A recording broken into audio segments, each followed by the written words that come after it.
So we are live on YouTube.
Okay, Robin, do you think we're ready to get started?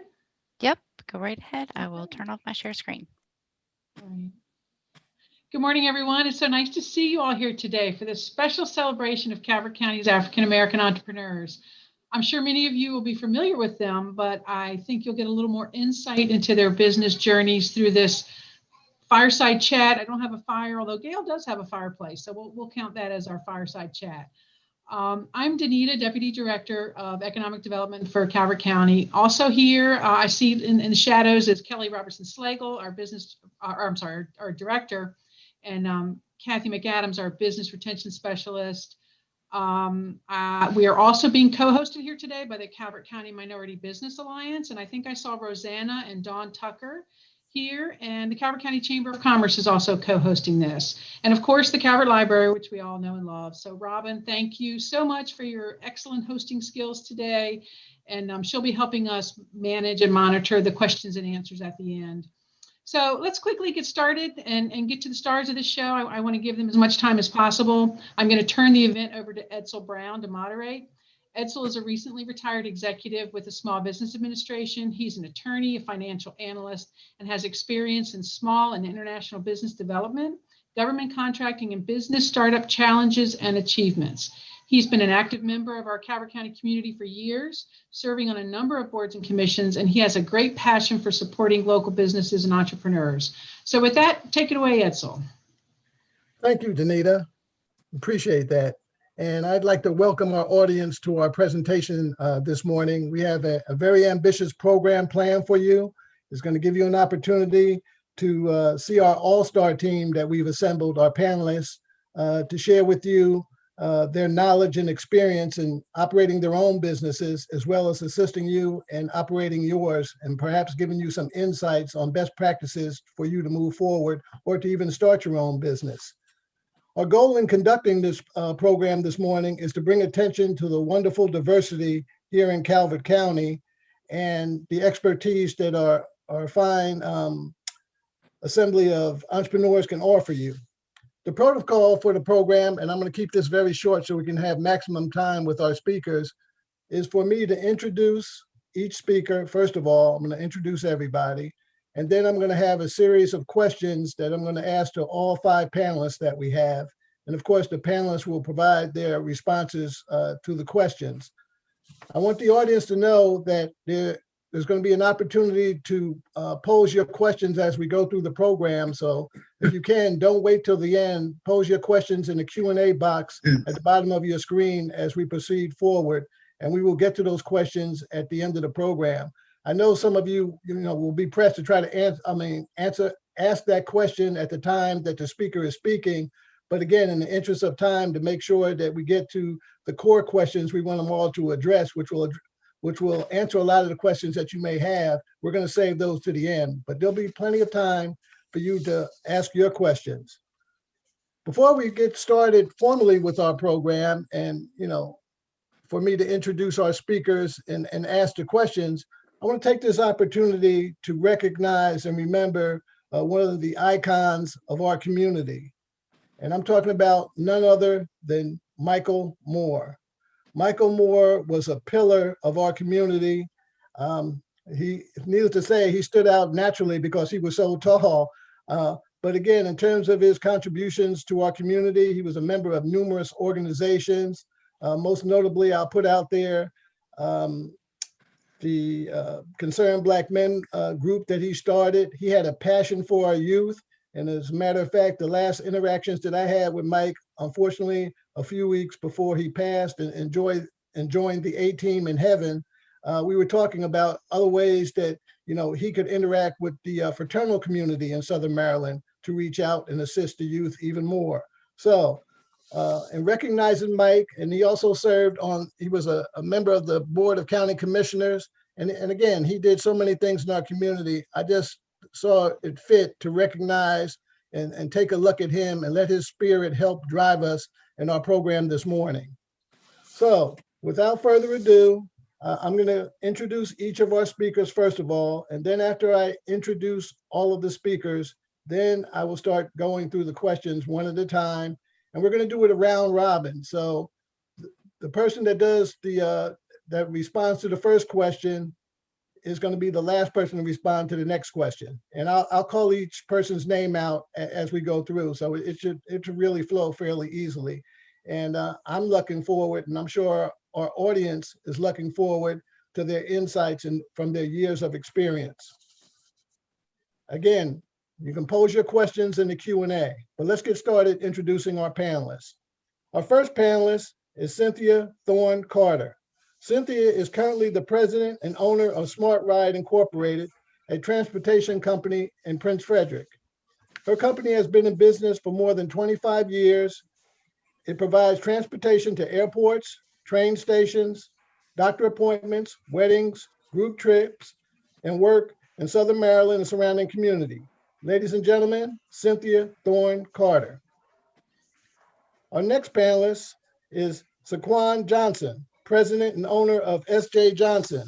I'm sure you've all seen his business over there on 2 and 4. He has been in business for more than 21 years in Huntingtown, and his company sells fuel oil and water softener systems. Ladies and gentlemen, Saquon Johnson. Our next panelist is Lisa Height Gross, founder and CEO of Loving Care Senior Services. Her company has been in business for 11 and a half years in Prince Frederick. She has also been a Maryland realtor for 24 years. Her company offers services in routine personal care, cleaning, laundry, shopping, meal prep and cooking, and other nursing assessment and support services. Ladies and gentlemen, Lisa Height Gross. I'm sorry if I mispronounced your name. Our next panelist is Layla Mitchell, owner of Naturally Silky Soap. Layla started her home-based business in 2014 in Huntingtown. She makes and sells natural skincare products without using chemicals or preservatives. Ladies and gentlemen, Layla Mitchell. Our final panelist is Gail Reed, owner of Reed and Reed Incorporated. I'm sure everybody's seen the buses throughout the county. Gail has been in business for 35 years in Huntingtown. Her company is a school bus company that serves the Calvert County system. They also provide charter services. Ladies and gentlemen, Gail Reed. Let's move on to our first question. And we'll start it off with Cynthia. And I'll announce the speakers as we move through. Okay, Cynthia, our first question. What led you to become an entrepreneur and take the leap to start your own business? And a related question, how has being in business proved to be different than your perception of starting your business at its inception? Okay, thank you. Good morning, everyone. I, as you know, I'm Cynthia Thorne Carter. We I started looking at businesses right out of college. I wanted to go into something with the media because my degree was in media. And I wanted to publish a magazine. And so I got my MBA to make sure that I had the business wherewithal to do that, and found that it was very expensive to have a magazine. So I needed to get a job. So I then went into corporate America, had, a couple of jobs there, moved to the government, worked for the state and the county. And then I started working for a small business. And I found I really liked that atmosphere, and thought that was something that I could do. I just didn't have a business. And then I started thinking about it. I had 2 daughters at the time, and they were dancing. I'm sure many of you have heard me tell the story. They were dancing and doing things, and I thought there had to be other people in the county who needed to get their children to after-school activities. And I had, in one of my jobs, worked as a business retention specialist. And at that point, 55% of our county was traveling outside of the county to go to work. So I figured getting back in time to take their children to activities or pick them up might be a problem. So I did some research and started my little business, which turned out to be Smart Ride. My dad had just retired as an educator, and I thought people would trust their children with him. And so he was my first driver. And I tried to use all the tools I had gathered, with my MBA. I wrote a business plan, did my research, got money from the bank to, purchase my vehicle and that sort of thing. And voila, that was Smart Ride, which initially stood for Saving Moms a Lot of Road Time.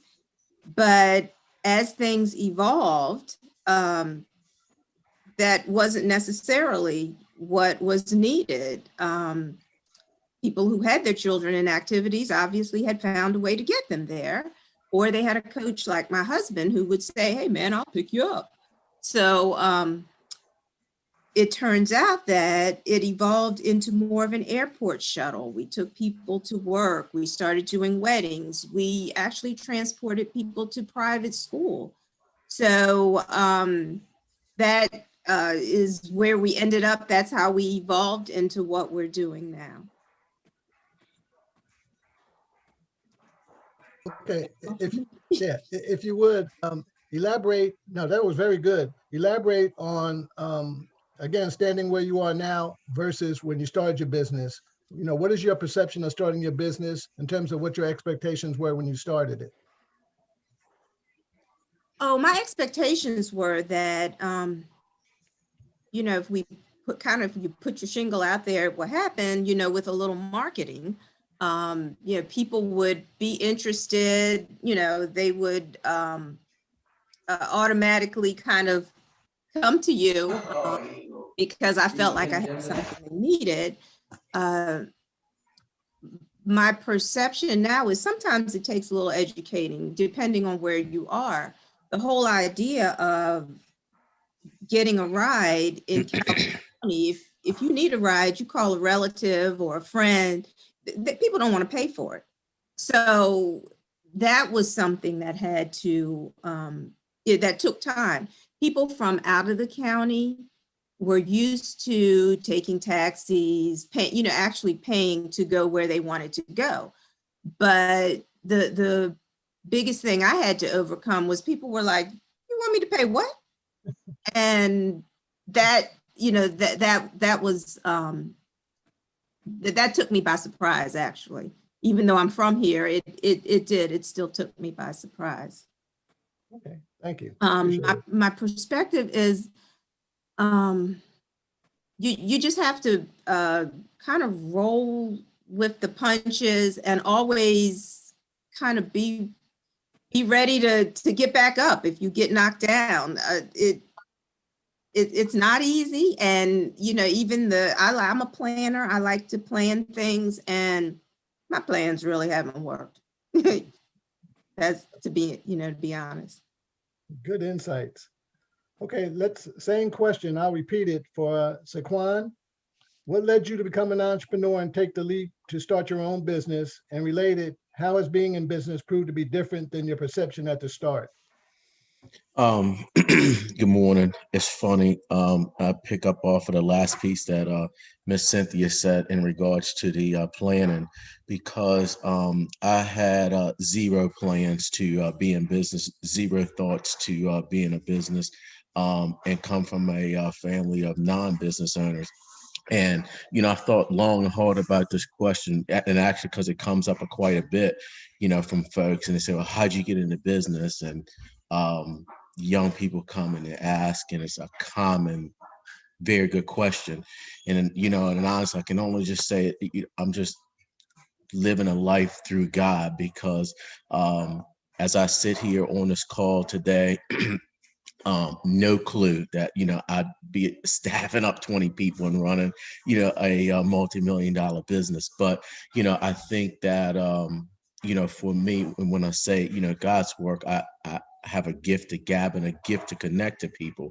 And to be quite honest with you, I believe he put me in this position to be a voice in many facets. I haven't quite seen exactly where I'm going to land at in regards to the voice and connecting back up and helping some folks. Again, I haven't quite identified that.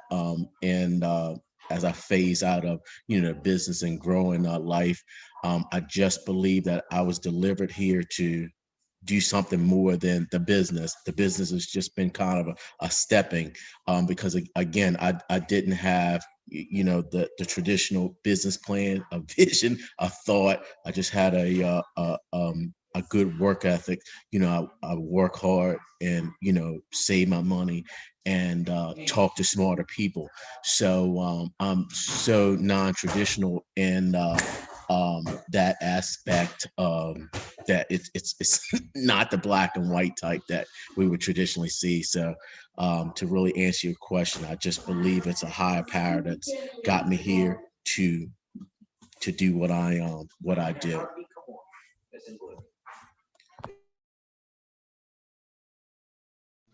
Oh, you're muted, Edsel. Sorry about that, folks.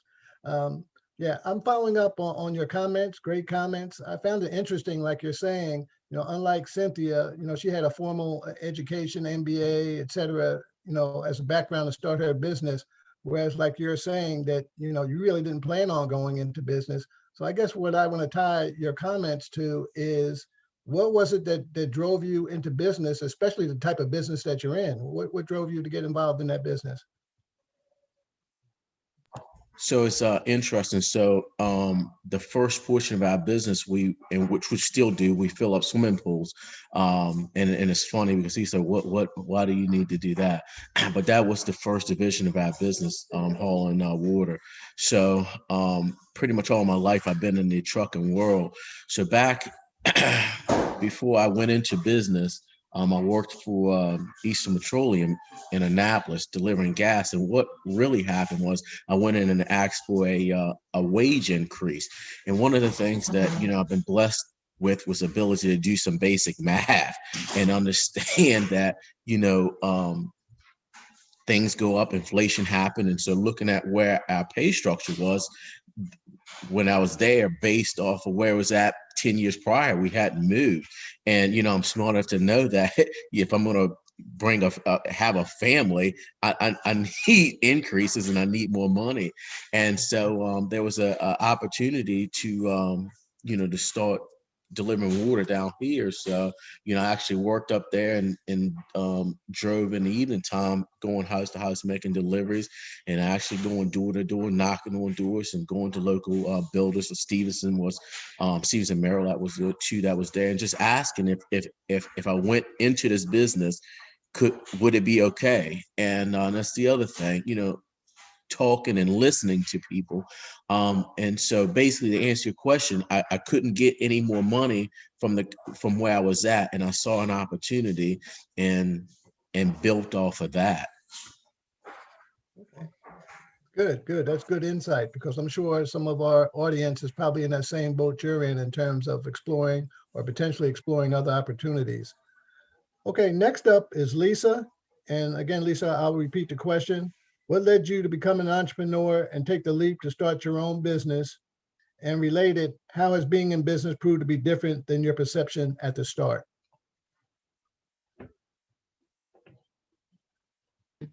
Good morning. I'm Lisa Heitgross with Love and Care Senior Services. I am the oldest of 11 children. So God put in me a caring spirit, and I knew as a young lady that I would be taking care of seniors. I am a planner, and I knew that being the oldest, if anything ever happened to our parents, we would have to have things in order. So I decided to open my assisted living home in Lusby. And I did that in planning for my parents to have somewhere to go and to be taken care of because I didn't want them in a nursing center. So in 2008, I took a leap of faith and I left my job after 20 years as a residential director, and we were opening group homes for adults and seniors with mental health needs in Calvert County.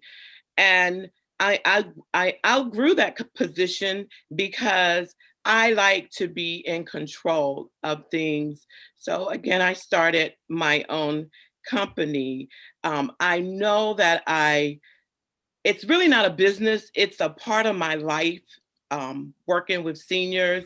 And a lot of folks, they want to know, why do you work so much? Because it's not a job, it's a part of me. And you have to know that. So when you start your own business, it has to be something that you enjoy doing, so that at 2 a.m, when everyone else is sleeping, you're up planning, you're writing it down. I started with my first coach in 2008, Mike Benton. And that's when I figured out that I exist on this earth as a person. My whole life was about taking care of people. And, I started with my dream board and putting things up there that I had no clue how I was going to receive them. But just by looking at it and praying over it and touching those pictures, it was like, you can do this. And,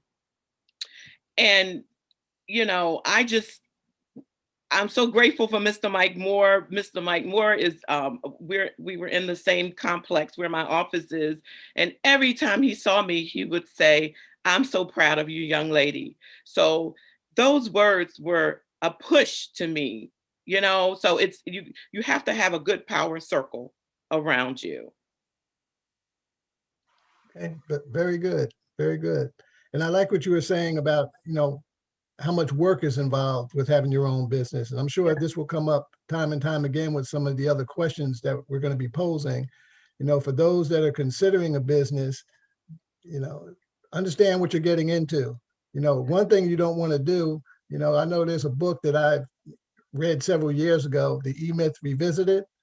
And one thing you don't want to do is exchange one job for another job. Because if you're just doing the same thing you were basically doing at your prior job, you're just exchanging jobs.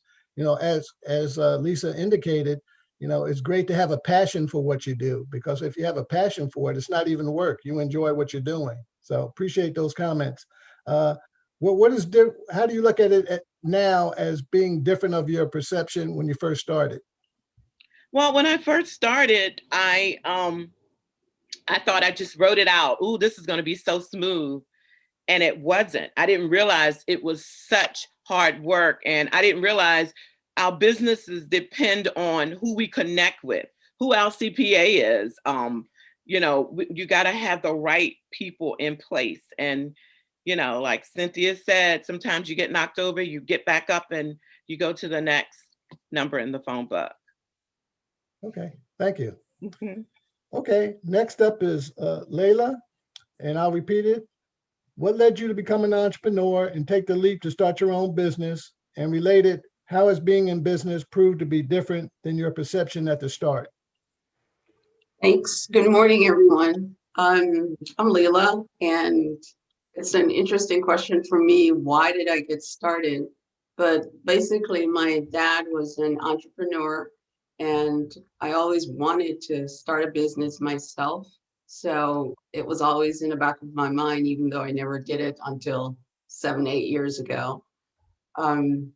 And our particular business actually started when one day I was looking at the soap I was using, and I was looking at the ingredients and wondered, wait a minute, why am I using a soap with all these ingredients in there?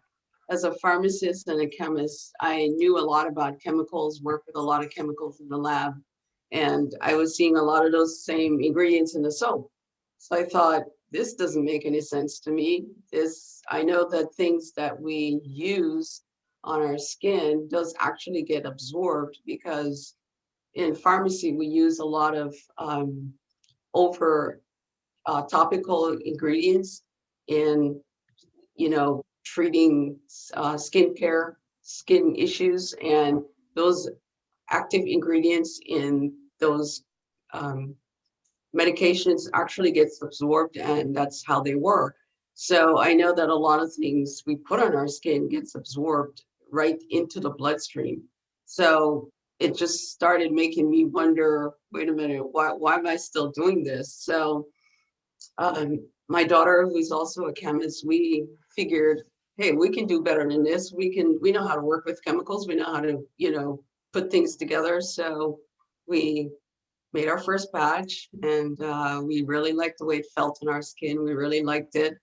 And so we knew the ingredients that were in there, more importantly, and what it did for our skin. So that started that. I started doing a lot of research, looking at different things, how to do this. And we went ahead and started making more and more. And excuse me, the more we made, the more we gave away. And as people were using our soap, they really liked it. So we decided, I think I want to experiment more and do more into this. And, the more I did, the more I gave away. And, people started saying, why don't you sell this? So I started looking into how to start a business, since I had not done that before. So did all that and just continued in, selling continued to research into selling, how to sell, and experimenting with more things, researching properties of the different oils and things, and formulated my own formulas for skincare. So it kind of grew from soap to other body products, lotions and deodorants and everything, because all that, they're all things that we put on our skin that actually gets absorbed in. So there started the journey of going into business. Oh, interesting journey. Quick question for you is, where do you sell your products at? Is it online? Do you sell them from, your business? How do you sell your product? We actually do have an online store that we do send a lot out. We ship out a lot. And we've actually almost shipped to all 48, not 50 states, all 48 continent of the continental USA. So we have shipped all over. We do shows here in Calvert County. We do shows in other states as well. And, it's sometimes people will, give us a Facebook message and say, hey, can I meet you at Giant or Bowen's or whatever, and, deliver things. So we do meet people, and as well as we do the shows here and out of state as well. Okay. And what's different in terms of your perception now with your business as opposed to what you anticipated when you opened your doors? Well, that's also interesting, because when we started, I was doing everything one way, and I liked it the way I was doing it. And I didn't think about the fact that, okay, somebody else may not like the exact same scents I like. I need to look into why somebody would say, oh, this is a very subtle scent, or is a very strong scent. And it would not necessarily be what I would have wanted, but, because of consumer need, I had to do a change. and change to what the consumer wanted. So it gave me an opportunity to just diverse and different from what I started with. And also in the beginning, I didn't realize, I think somebody else said this, I didn't realize how much work was involved in marketing, advertising, all that was never a part of the equation. I just wanted to get in there, experiment, make the stuff, and just have fun doing it. So the bookkeeping part and all that is more than I thought it would be. Interesting. Thank you. And last but not least, for our first question, let's have Gail. And again, I'll repeat it. What led you to become an entrepreneur and take the leap to start your own business? And related, how has being in business proved to be different than your perception at the start? Gail? Okay, I started out as a public school teacher. I taught in Calvert County for 30 years, and I retired from that position to supposedly sit home and rest. That did not happen. I found that when I retired, my husband was working in the school bus business. When I looked into it, there were some issues with the contract and with how the contract was being done. So we went to, sorry, my picture disappeared. Okay, so I started looking into the manuals that we got as far as the board and the information that we got, and found that there were some issues that needed to be addressed. What I found out is that in order to start in a business, you have to be a family member. At that time. Now, it may have changed since then because there's some things that we're working on right now, but it is passed from one family member to another.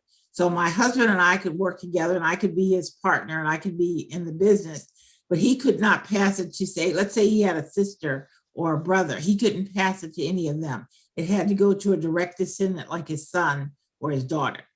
That's the way it is handled. So in order to be in a business, in the school bus business, the way it was set up originally, you had to have a relative in the business. Now, recently, the Calvert County Public Schools has started to change that because they invited someone in from outside the county, which was protested by the county contractors. But that is something that's being dealt with through the Board of Education. This current business that we have, because of the rules that were set in place when we started, is a completely family business. We currently have 28 buses that operate within Calvert County and the surrounding counties right now because of the pandemic. The buses had not been running from March until September because of the pandemic. But we were able to secure an MOU, which is a memo of understanding, which required that the board continue to pay all of the employees, like the bus drivers and the money for the buses, because they're the ones who had ordered them. And they're the ones who were requiring them for their system. So we were able to get funds to take care of the needs of those who work for us and the material that we needed for the buses. In September, we started operating the buses back again on the road, taking kids at different levels that needed face-to-face. And so that required us to use the buses, and the Board of Education had refused to pay us fuel. So again, we filed against them, and then we were able to get the fund started again, not until January, but we were able to get that restarted again. So we are getting some money for fuels as the buses are running.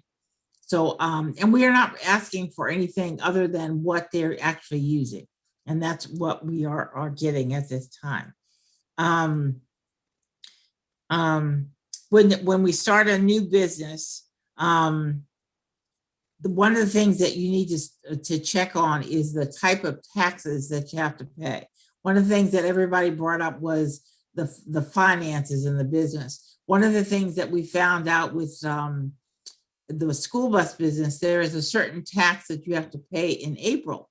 It's not listed, but generally accountants know about that. If you don't pay that tax online, you are listed as a non-functioning business. And then anyone who looks at that will say you're not a functioning business. So that is a tax that has to be paid in April to, I pay it to Baltimore, and then they send me a certificate that said it's paid. So that's something that has to be done for a business like ours, because we don't have a license to operate, but that tax determines that we are active or non-active business. We are also evaluated on our inspections. Each school bus goes through we go through 4 inspections throughout the year, and they are done by the MBA and the county. One of the issues is that the county inspections are not up to the standard of MBA, and a criticism has been that different people come in, and so everybody who evaluates don't evaluate on the same standards. So sometimes they'll pull, like the last inspection, somebody's tags were pulled, they were given a minor infraction because of a trash can. Well, 11 buses had gone through with the trash cans tied in the same position. The 12th bus didn't pass with the trash can tied in the same place because a different person inspected it. So charges were filed for that. We have to file charges all the time, but that's one of the things that happened. And as to the question about the beginning and the end, one of the things I found out is that you have to depend on so many other people. When I was teaching, I depended on myself. I went to work early. I worked early. I did my teaching in the day. I stayed late. Most of the time, I didn't leave school till 7 o'clock. I got everything done that needed to be done for those children. I depended on me. But when you are working in a business, you have to depend on a lot of other people. If you are serving the community, you depend on the people that you serve. If you are in a business like mine, I have to depend on the Calvert County Board of Education because I have to deal with them with all the issues that come up. I also have to deal with the children on the buses. I get calls every day about something that somebody says has done. One of the requirements now is that everyone has to have a mask on as they're on the bus. Yesterday, a little boy got on the bus, had a mask on, but when he got off the bus, he told the teacher he didn't have a mask. Turns out that little boy was autistic and he just did what he wanted to do. So when I went, but I had to do all the investigation to make sure my driver is okay. When I checked his bus, I provide 5 masks per bus for every driver and all the safety requirements. I make sure I have, and I have a basket of all those things on the bus. The driver had all of that. He was following all the rules, but he saw this child come on the bus with a mask, but he could not see his face when he went off. So he was not responsible for what that child did after he got off the bus. But I have to prove all that. So those are things that require me to depend on other people and to question other people to find out what's going on. So, there are different things that you have to do in order to do it. Our business does not only provide for schools. I've also gotten calls about weddings, and people are just starting to have weddings again. So I have 2 weddings scheduled, one in June and one in October, that I provide transportation shuttles for. I'm also doing a shuttle with BG&E because they're preparing for an outage, and we're shuttling people in to do their tests. One of the things you have to deal with now is that only 10 people are allowed in the building at a time. So I can only transport 10 at a time. They had 100 people one day. So I was going back and forth and back and forth.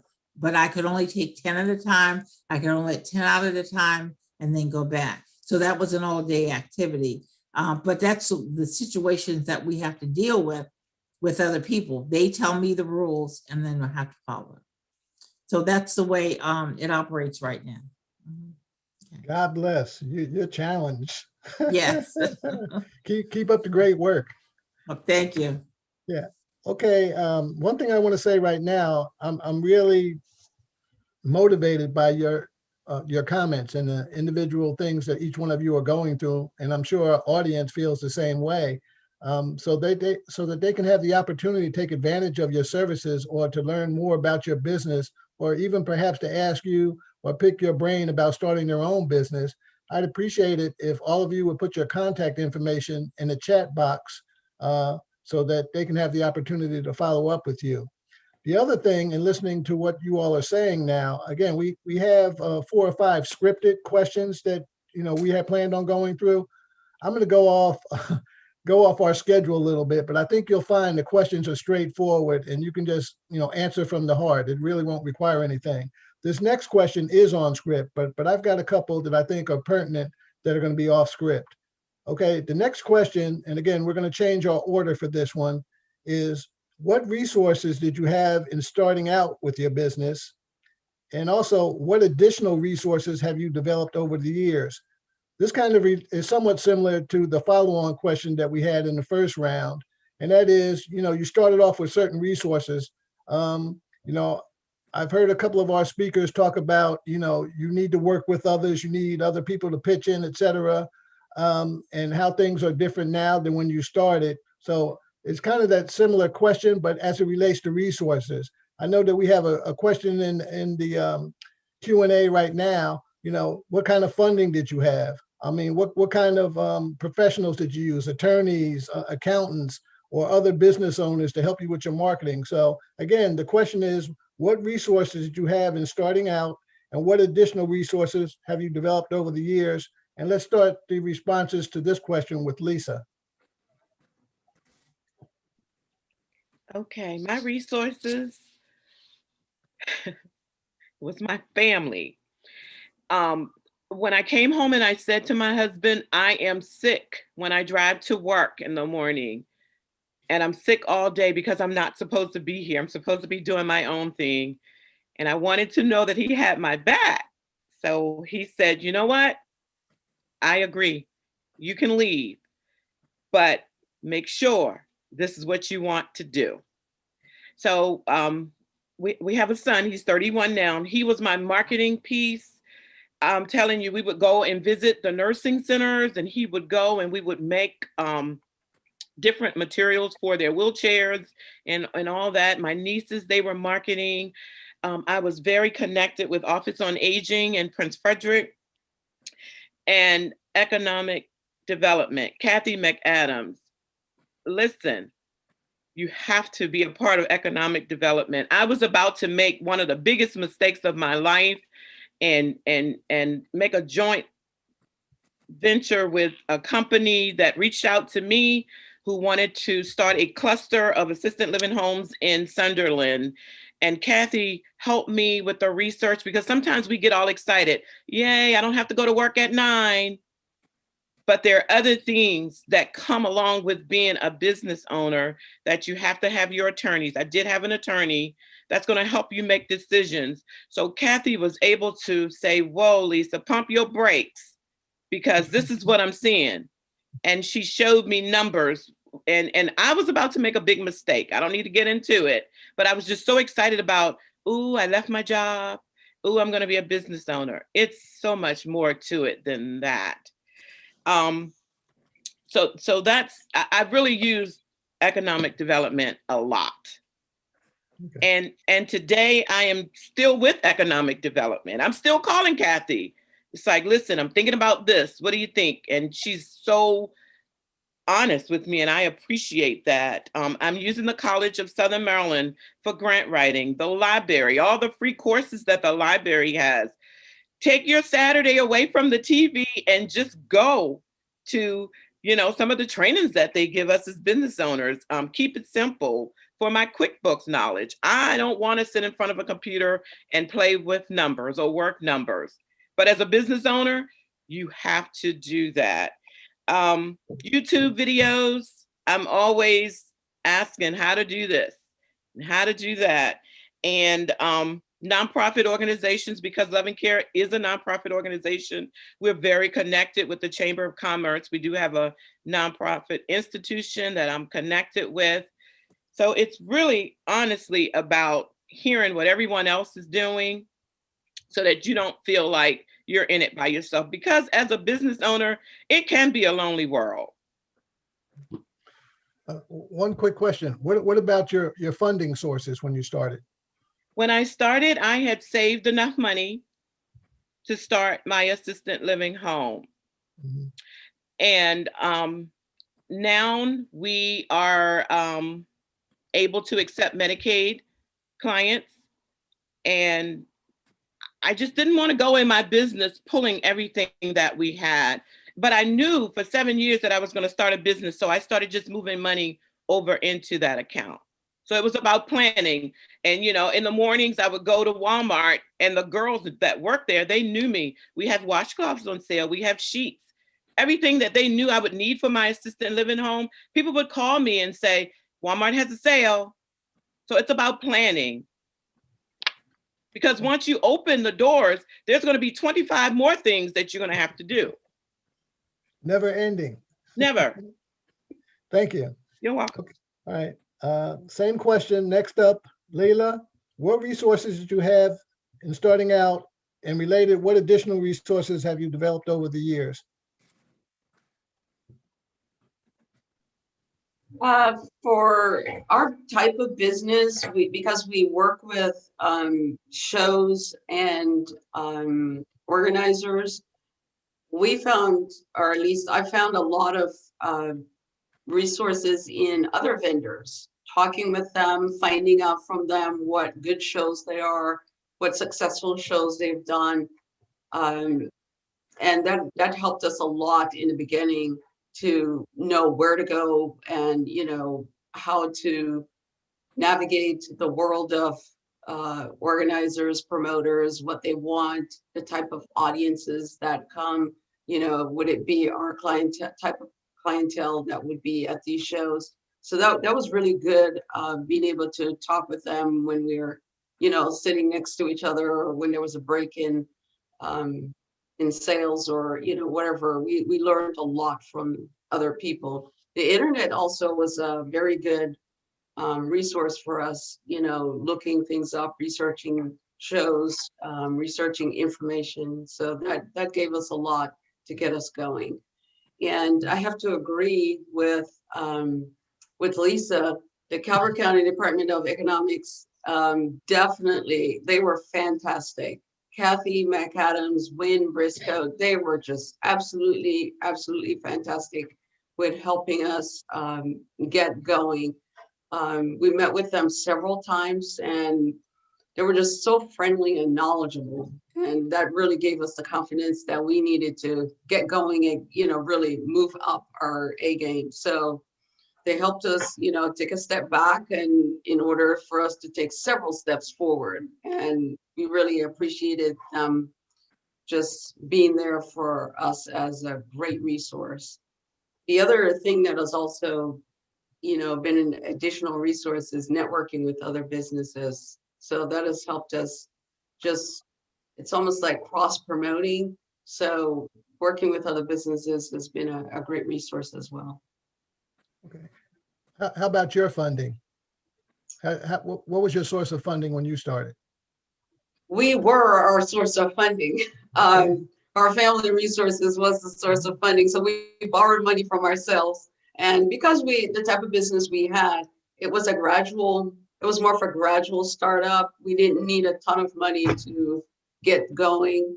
So we just kind of took money from our savings account and, you know, just gradually built. So we didn't need a loan or anything, you know, out of what the family could afford. So we just funded, you know, and expanded as we went along. As we started growing our business, we used the money that we got from our business to keep going with our business. And so I guess the snowball effect of it just kept building, and, you know, we were able to pay ourselves back and then move forward with finances. So it lended itself for not having to go all out getting a loan or anything. We just built as we went along. Okay, thank you. Next up is Gail. And again, the question is, what resources did you have in starting out? Related, what additional resources have you developed over the years? Okay, when we started out, as I said, it was passed down through family. And so my my father-in-law had the business, and went to his wife, and then went to my husband, which brought me in on it.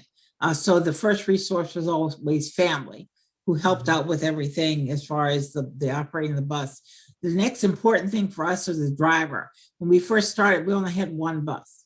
Wow. So we had one driver at that time, and we had to be very supportive of that driver to keep them working and to keep them to understand this was an important business for us. And as our reputation grew with that driver, she told other people about us. And so other people called me about a job. So once we knew others were interested, that's when we started to look into expanding the business. So the next help to us were finance companies. And we had to have a CPA in order to deal with that, to advise us to which companies were the best to deal with. And we tried to get the lowest finance rate to purchase a bus.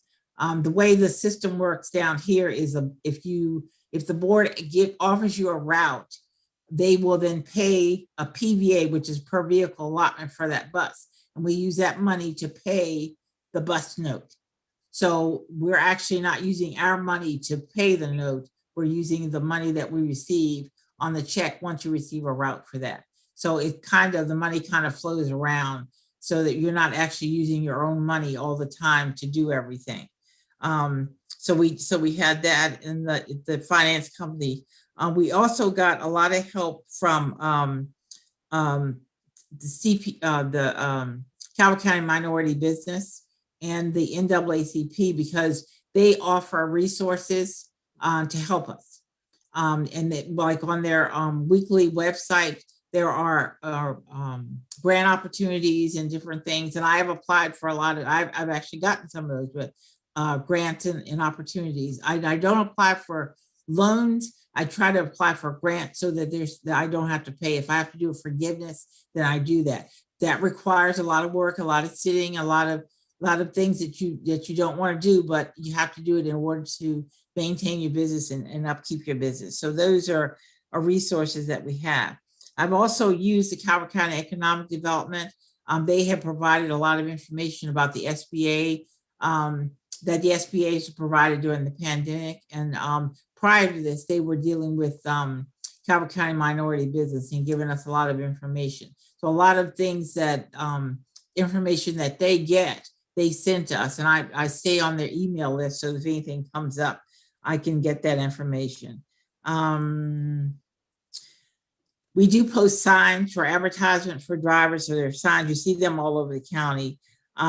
We have difficulty now attracting drivers because so many drivers go to different businesses, so it's a little difficult to get them to stay with us because a lot of them don't want to deal with the protocol that we have to deal with the buses and the children when they can go get their CDLs and work on a bus or on a truck in another instance. So it's a little more difficult to get somebody to do a business, to do our business than it is for them to do some other business. I know one of the things that I found that's very important for me is to support other businesses in Calvert County. Now, I have dealt with Saquon. He has provided fuel for us when we couldn't get it anywhere else. I've dealt with Cynthia. She took care of my my dad and my aunt and everybody and took them to services when they needed to do. And Lisa took care of my sister.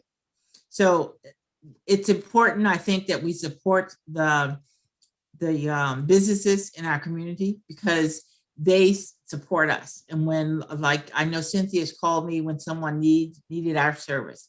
We have to help each other. So I look at them as a resource, all the businesses in Calvert County, because they do provide service to me and they provide help to me. And I don't think I would be able to survive if they weren't able to do what they do best.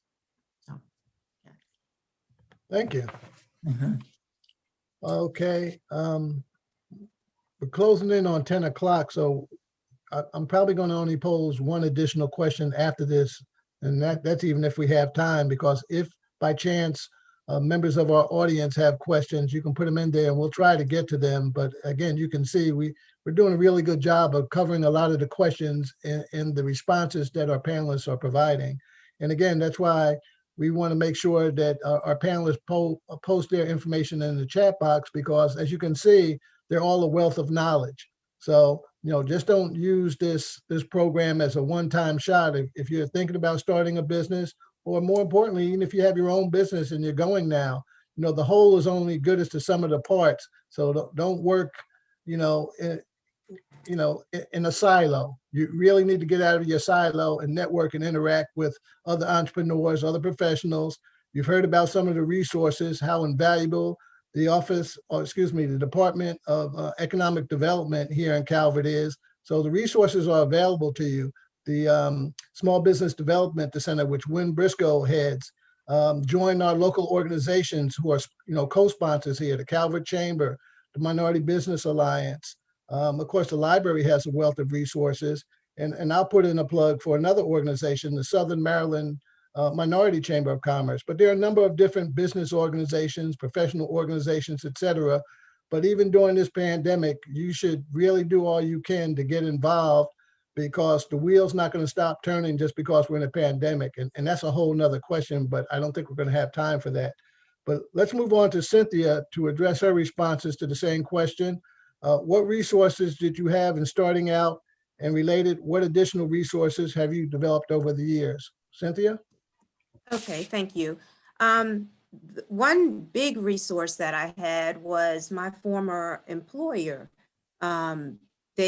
As I said, they operated a small business, and they were very supportive of me in starting my business. They used us to transport their customers, and I worked there part-time until I, could get on my feet. Gail mentioned networking, and I feel like that is very important, especially with a business like mine. And I told you how, I kind of thought, if I did a little marketing, people would come. It's more so the networking and organizations you belong to, the committees that you belong to for the county, your public involvement, your community service. People see you, they learn to trust you. And that's important. People want to do business with people they can trust. I too used economic development. I used the chamber. Years ago, they had something called SCORE, and I'm not sure if they still have it, but they had people who, like us, have been in business a long time, and they mentored people who were just starting off. So I called SCORE, and I had a couple. I can't even remember their names, but I remember years later, they came up to me at an event and said, "Oh, we're so glad to see you and that you're still in business." And I couldn't remember. And then they started talking, and they said they were my couple who had talked to me when I first started. So I was embarrassed, of course, but anyway, I really did take their advice. I did not have money either. The only money we got from the bank was to buy a vehicle, and we had to come up with the funds to pay that back. So, like Layla and Lisa, we had to do our own funding. Someone else mentioned something. Oh, the Minority Business Alliance. I was very active with them. And what's funny about the Minority Business Alliance is you have businesses, and it's not funny, but we have businesses at all levels in all avenues, and you always come away learning something, no matter what the activity is. If you go there with an open mind, you come away, you've met someone. They usually have people from economic development, PTAP, that's another organization. I don't remember what PTAP stands for, but there was a lady, Mary Lee Colich, who recently retired, who was a wealth of information.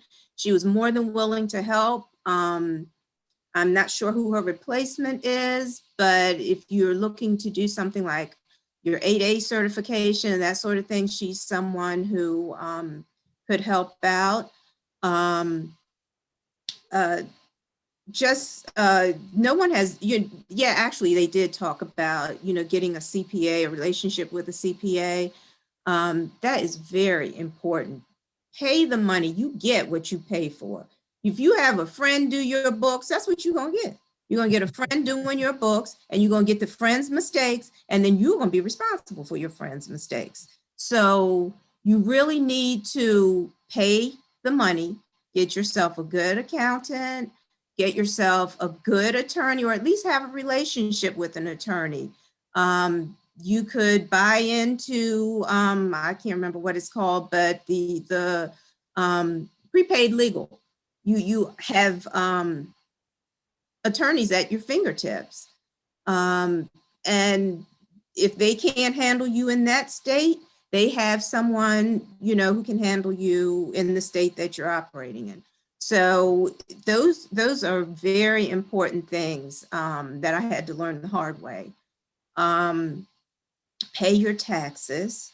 That was something that someone told me when I first started. If you don't do anything else, make sure you keep up with your taxes, because that stuff snowballs and you can't recover from that. So I've taken that to heart. And I just try to make sure that I'm fair to people when they come to me, and that when you're fair to people, they will bring you information and business, and you will really be surprised. So that's it for me. Oh, no, very, very good. Great insights. One other thing that maybe a couple other things I want to add to piggyback on some of your comments about the P-tax and the 8A program and other things like that. I worked at SBA for, I won't say how many years, but let's just say several years. And I would also encourage you to, when I say you, our audience, to go to sba.gov. There's a wealth of information there. Obviously, you'll get more information on the 8A program. You'll get some information on P-tax. But again, some of you may be considering, besides doing business in the private sector or with the county or even with the state, doing business with the federal government. And they'll provide you with additional information on how to go down that path. Thank you, Cynthia. Let's move on to Saquon. Again, same question. What resources did you have in starting out? And related, what additional resources have you developed over the years? So again, just keep in mind I'm super non-traditional, but I will say that, and I put it over in the chat when a young lady asked me, one of the things that my mom always said to us, and it just rings true to this day: never mess up your credit. And so when I went into the local bank, and told what I was, planning to do, I remember, I did a credit check, and, I had the ability to pay my bills. And at the end of the day, the banks want to give you money because that's how they make money. So with that being said, I just had a gift to talk to people and paint a picture. And Marshall helped me to put that picture on paper.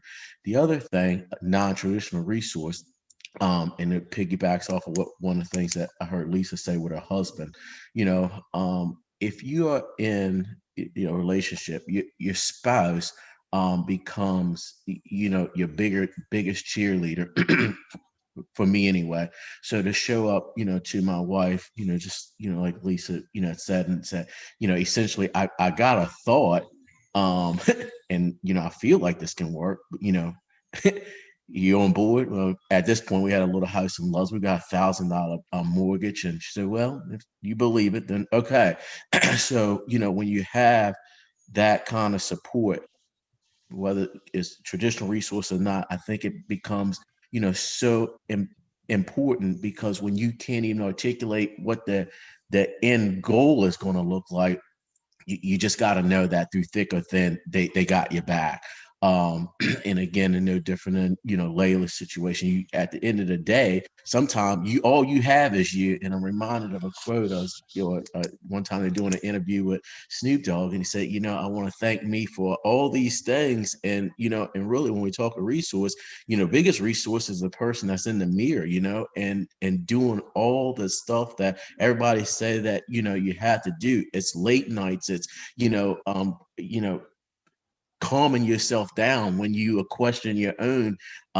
Does this make sense? Will it work? It's so many things that happen, but I just believe the biggest resource is you, your mind, and your thoughts, and who you surround yourself with. The one other final piece that Cynthia spoke on that, and I did not learn this the hard way. One of the things that another resource is your ears. God gave you 2 ears. Listen more than you talk. And a lot of people say, pay your taxes. And, the old saying would go, there's a couple things you're going to do. Or in my case, you're going to stay black and you pay taxes and you're going to die. There's 3 things that, are certain that's going to happen. But you have to do them. And one of the things that I learned, and I had a enrolled agent when we were smaller, that we outgrew. One of a fellow told me, and I have a difficult time with letting people go, but I've learned as in 20 years, you fire quick, hire slow. And what he told me was that, you outgrow people. It doesn't make them bad, but the same people that got you to point C isn't necessarily the same people to get you to point E. And keep that in mind. And I learned that through the taxes, as I was going through taxes, and I had a business coach who's looking at some things, and we were going through budgets and stuff. Said things just don't make sense here, and kept on pushing and pushing and pushing, and we had to part ways. And I've got a new accounting firm, and helps, and he challenges me. It's not looking backwards. We look forward. We do our budget. We set our goals and hold accountable. And there was another question that was popped up there about the circle. You have to get people that's going to, hold you accountable to, your goals, and write them down. That's a must. You have to write them down and look at them. And be careful when we, again, speak of resources, who you have around you, because naysayers going to be there. And sometimes you share the same blood, and you have to quiet them, and you have to, unfortunately, separate yourself from them. Again, don't make them bad. It's just that they don't have the ability to take you to where you projected to go. Oh, very good. Great insights. I'm going to piggyback on a couple of things that you chatted about. Well, one thing that you chatted about, and that's in terms of, working with others. And you talked about, your wife buying into it. I'm just going to share, I went into business once upon a time with one of my best friends who was a CPA. We started a financial planning business, and we were the best of friends. But unfortunately, while we were the best of friends, that friendship didn't translate into our individual objectives with the business. So within a year, we had to disband that partnership for that financial planning business for our friendship to survive. So I bring that up. If you're considering going into business, whether it's a partnership, a company, whatever it happens to be, you really need to reevaluate what you're bringing to the table, what the other person brings to the table, and the relationship that you have, because it's a marriage. And, you have to make sure that you enter it for the right reasons.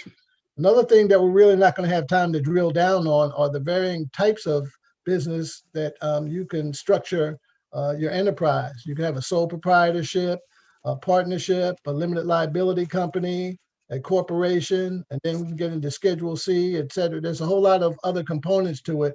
So our program today won't allow us to drill down on that. Matter of fact, it could be a program by itself. But again, these are some of the things that you need to consider. And again, in talking with our panel today offline, or in seeking guidance from our economic development department, these are other things that you need to consider. Well, we have about 15 minutes left. So again, I've tried to incorporate some of the questions that I've seen in the Q&A within the responses from our panel. At this point in time, what I want to do with the limited time we have left is, if each panelist, and again, I'll call you out, if you'll just take maybe 2 minutes, panel, I'm gonna have to get my hook out for this one, but say 2 to 3 minutes to kind of summarize some last thoughts that you have for our audience in terms of, your best practices perhaps, or what guidance would you give to them, whether they're starting or have a current business, a few kernels of knowledge that you can share in our remaining time. And let's start this round off with Gail.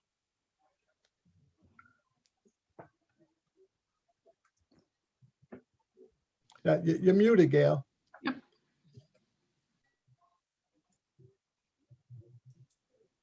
Okay, can you hear me now? Yeah. Okay.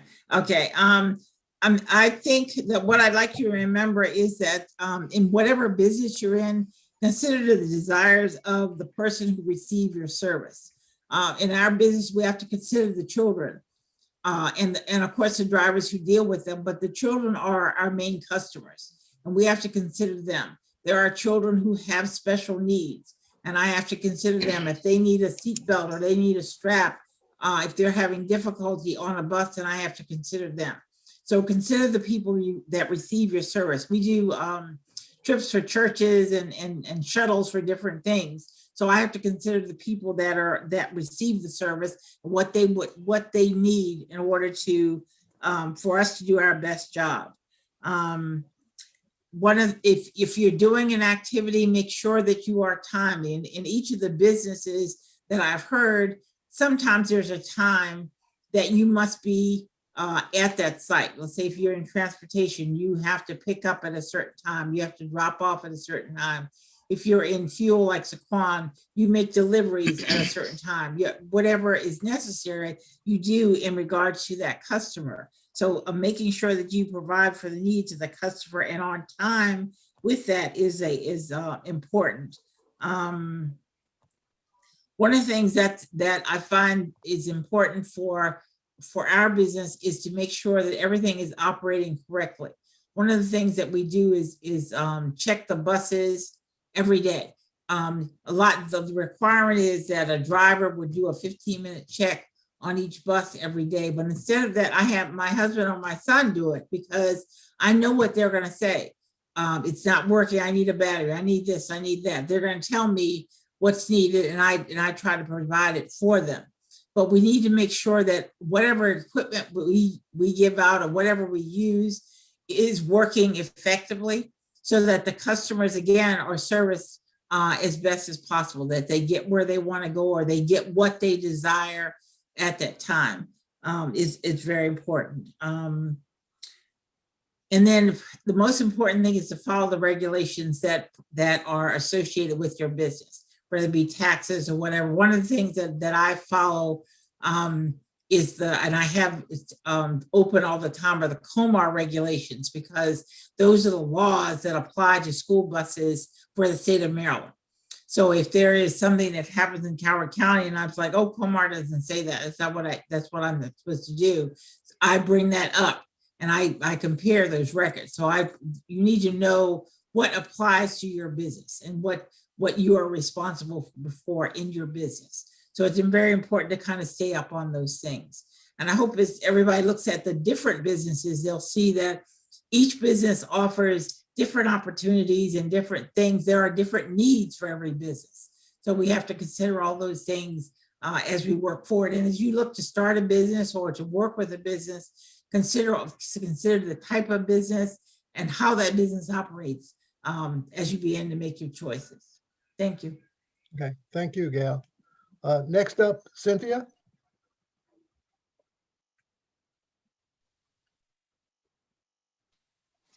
Okay, thank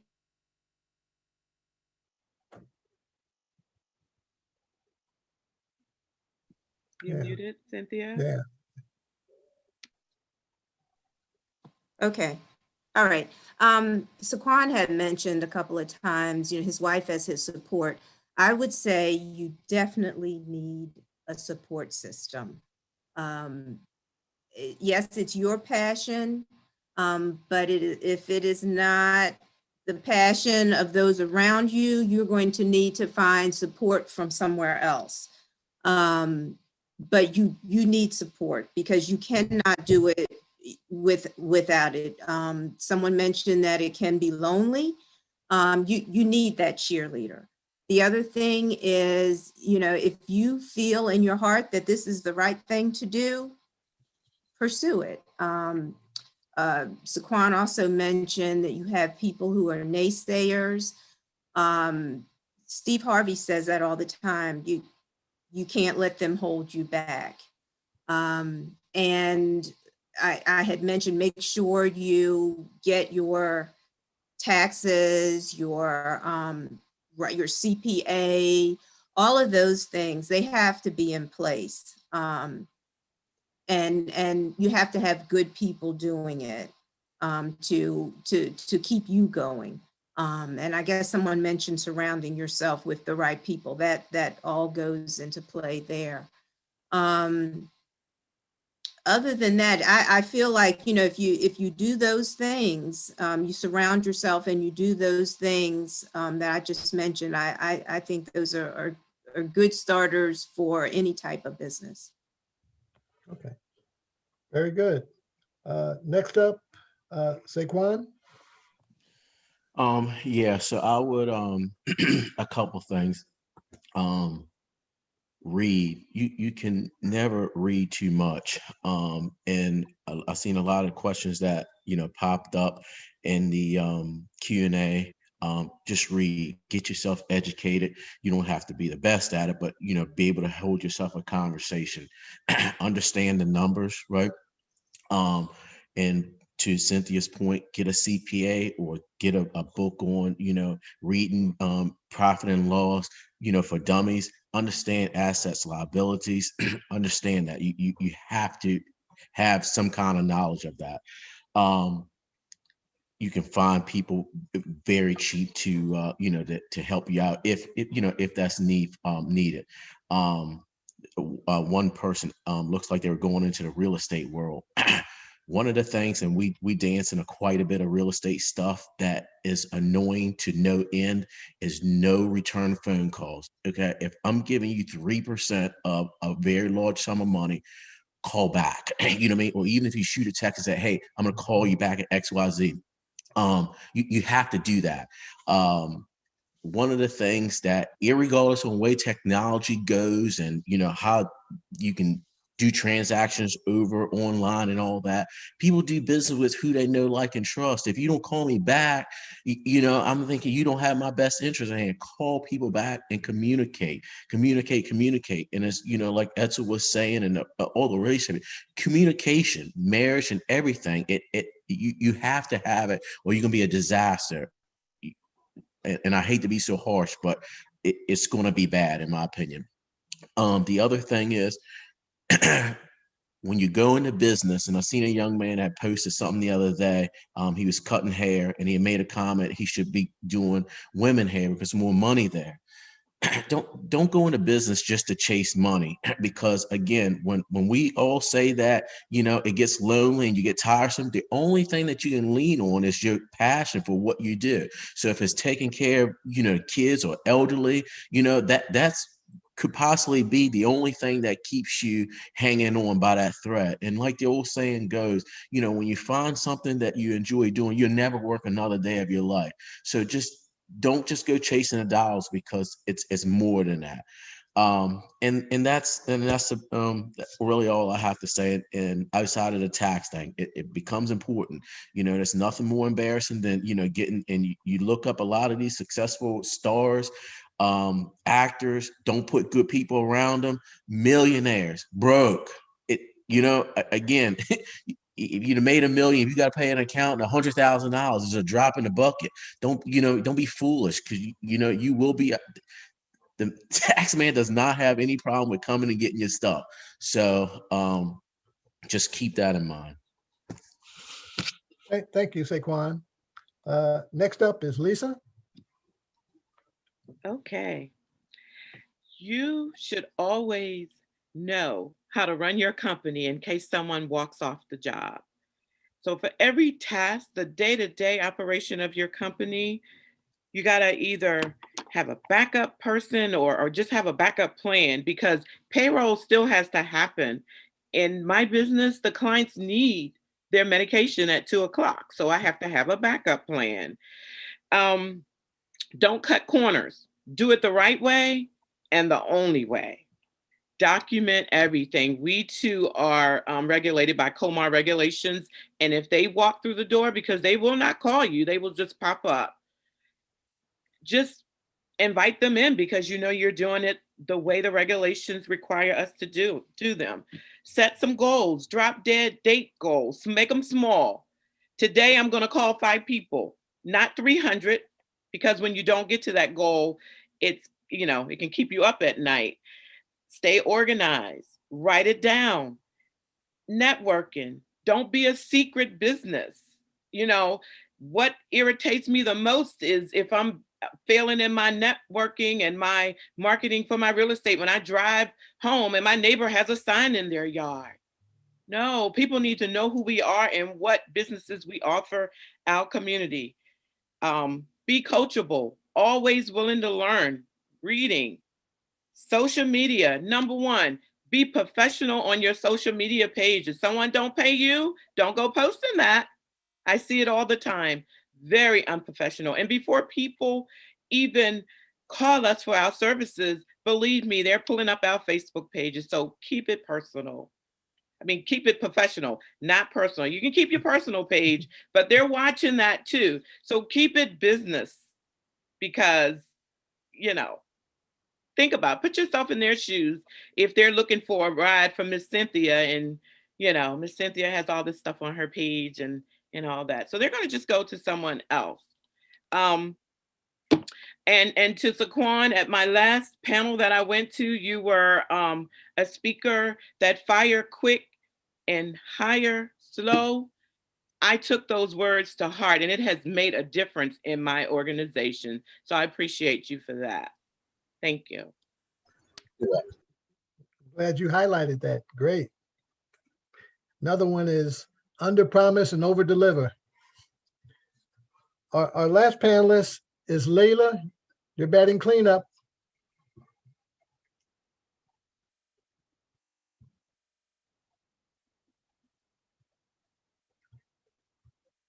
Layla?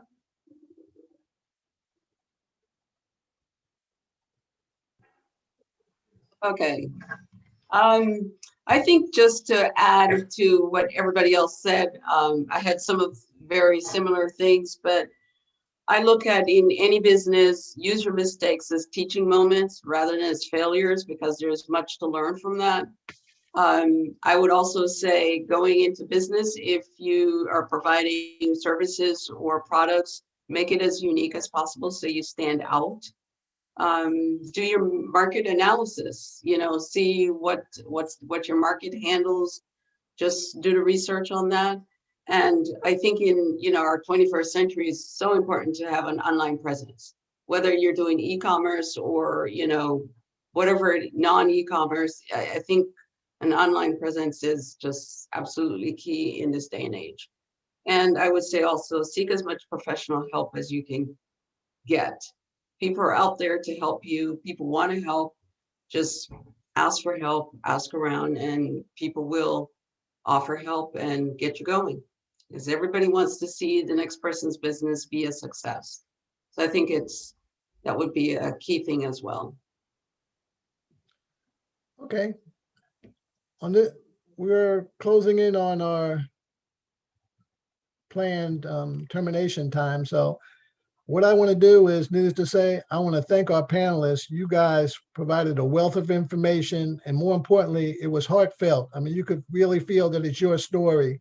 You know, as our audience either look to start a business or looking to expand their business, again, you can read all you want, but there's nothing like hands-on practical experience, and success leaves tracks. And our entrepreneurs today, you know, have multiple lines or tracks in the snow that you can follow.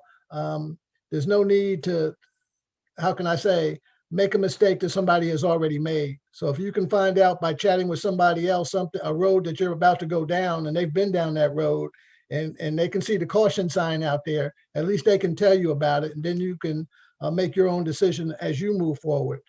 As we all know, this is Black History Month. And I think, as you can see, we have some dynamic African-American entrepreneurs here in the county. And with the assistance of our co-sponsors, who I would also like to thank for putting this program on, the Calvert Library, Calvert Economic Development Department, Calvert Minority Business Alliance, and the Calvert Chamber of Commerce. You know, we all have to work together to make our county and our community more prosperous and opportunities to move forward. In closing, let's all work together to foster opportunity and economic development for our burgeoning small businesses here in Calvert. And I don't know if Danita or the library would like to also piggyback and make some closing comments. If so, please do so. If not, you know, we can close here. I'm good. I think I've said everything I did and I needed to say in the chat box. I do appreciate every one of you for being here today. I found it, it was a gem of an event, and I'm glad we did it, and we're going to do it again. I do want to give Robin a chance. She has some upcoming events that might be helpful for the business community. Did you want to give a plug for some of those, Robin?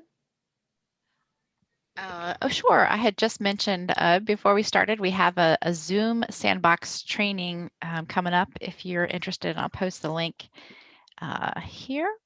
If you're interested in that, in case you're running meetings or just meeting with clients and you want to be able to play around with Zoom beforehand. Yep, and I think you've heard it today. I always like to tell businesses, take advantage of free. Free is very rare. And on this event today, you have gotten a lot of information of resources that are available to you at no charge.